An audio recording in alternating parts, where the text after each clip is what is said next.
Hello friends, super magic રસોઈમાં મિત્રો હું આપનું સ્વાગત કરું છું। આજે હું આપણે માર્કેટમાંથી ક્યારેય નહીં લઈ આવવી પડે એવી ચીક્કી મસ્ત હું તમારી સાથે શેર કરું છું કે જે બિગનર્સ હશે ને એને પણ આવડી જશે અને ઇઝીલી થઈ જશે।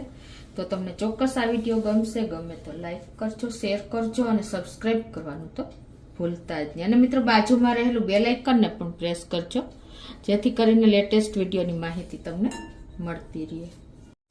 તો ઇન્ગ્રેડિયન્ટમાં મિત્રો આપણે મિક્સ છે બધું। એમાં મેં અડધો કપ જેવા કાજુ બદામ લીધા છે, અડધો કપ તલ સફેદ લીધા છે અને 1.5 કપ જેવી આપણે સિંગ લીધી છે અને 1.25 કપ જેવો આપણે ગોળ દેશી લીધો છે અને ઘી લેશું। તો બનાવવાનું ચાલુ કરીએ। તો પહેલાં તો આપણે ગેસ ઓન કરી અને એક પેનમાં આપણે 1 ચમચી જેવું ઘી મૂકી દઈશું।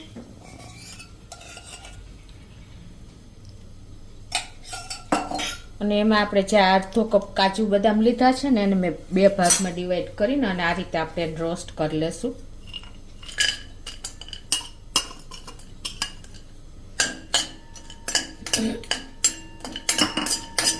એની સાથે જ આપણે હવે આ તલ પણ આપણે સફેદ તલને પણ રોસ્ટ કરવાના છે આ રીતે।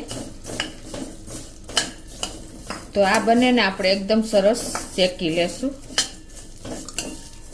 આને આપણે સ્લો ફ્લેમ ઉપર જ આ રીતે શેકશું એટલે એકદમ સરસ અંદરથી રોસ્ટ થઈ જાય।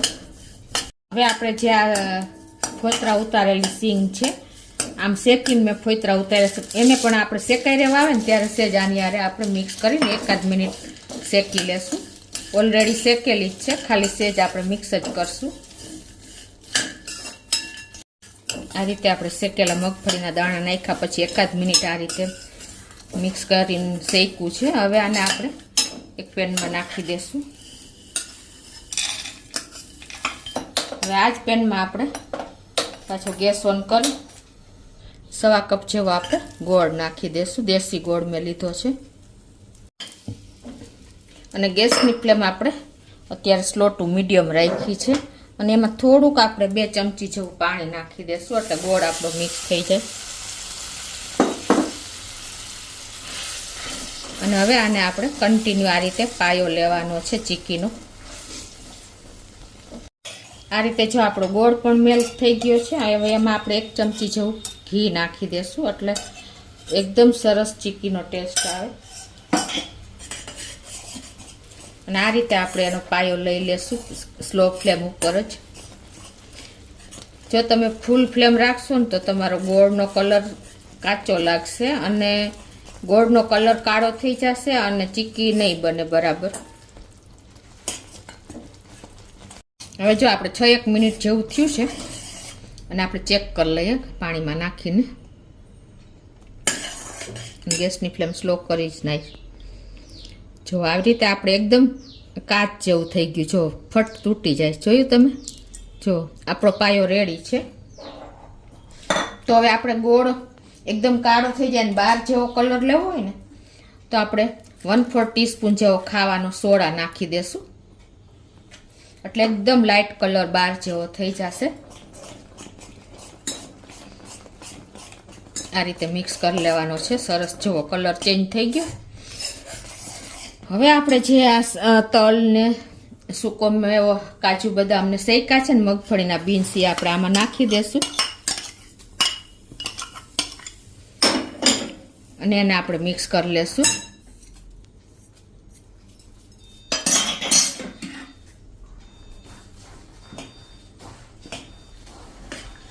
ગેસ હવે આપણે બંધ જ કરી દેશું।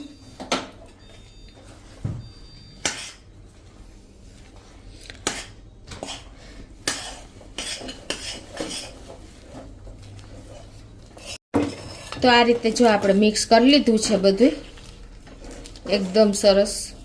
આ રીતે આપણે ગેસ ઉપર જ બંધ કરીને જ હલાવીએ છીએ।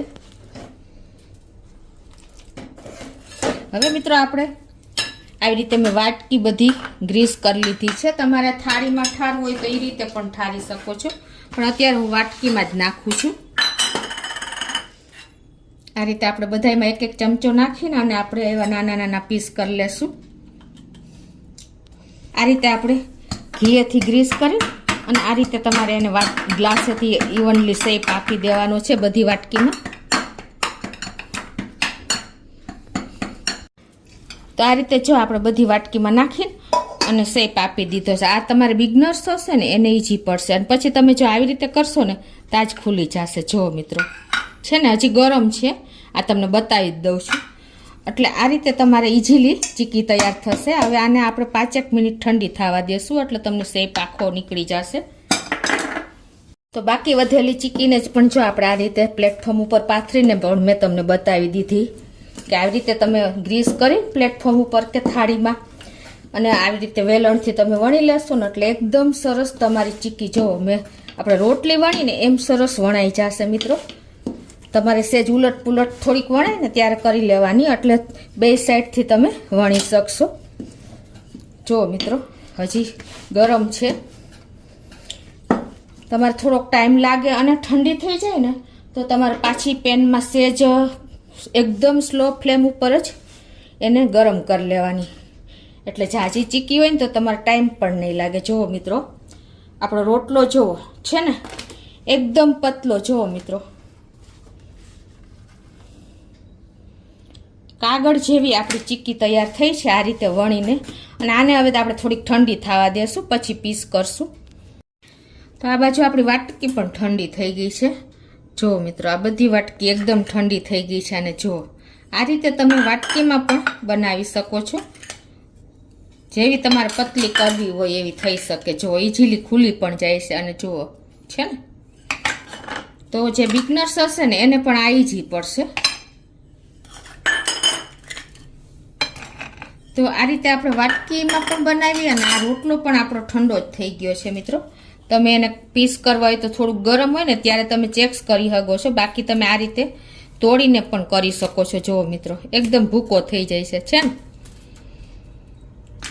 તો મિત્રો આ રીતે તમે ઇઝીલી જે બિગનર્સ હશે ને એને ચીક્કી બનાવતા આવડી જશે. કેમ કે એને આ રીતે વણતા ન ફાવે ને તો આવી રીતે વાટકીમાં નાખીને ગ્રીસ કરેલી વાટકીમાં અને માથેથી પ્રેસ કરીને તમારે જેવડી પતલી કરવી હોય ને એવી થઈ શકે છે. જુઓ તો આ એકદમ અત્યારે શિયાળો આપણે છે અને ચીકીની જ સિઝન છે. હમણાં સંક્રાંત આવી રહી છે. તો મિત્રો ચોક્કસ એક વખત તમે આ રીતે મારી રીતે ટ્રાય કરશો ને તો બિગનર્સ લોકોને પણ ઇઝીલી તમારે પીસ થઈ શકશે અને ઇઝીલી આપણે અનમોલ્ડ પણ થઈ શકશે. તો મિત્રો આ રીતે જો પીસ કરીને પણ તમે હજી થોડીક ગરમ છે પણ છૂટી થઈ જાય છે. જુઓ છે ને આ રીતે તમે ઇઝીલી ચીકી તૈયાર કરી શકશો મિત્રો. તો તમારે ક્યારેય બહાર લેવા નહીં દોડવું પડે. તમને આ વિડીયો ગમે તો લાઈક કરજો, શેર કરજો અને સબસ્ક્રાઈબ કરવાનું તો ભૂલતા જ નહીં.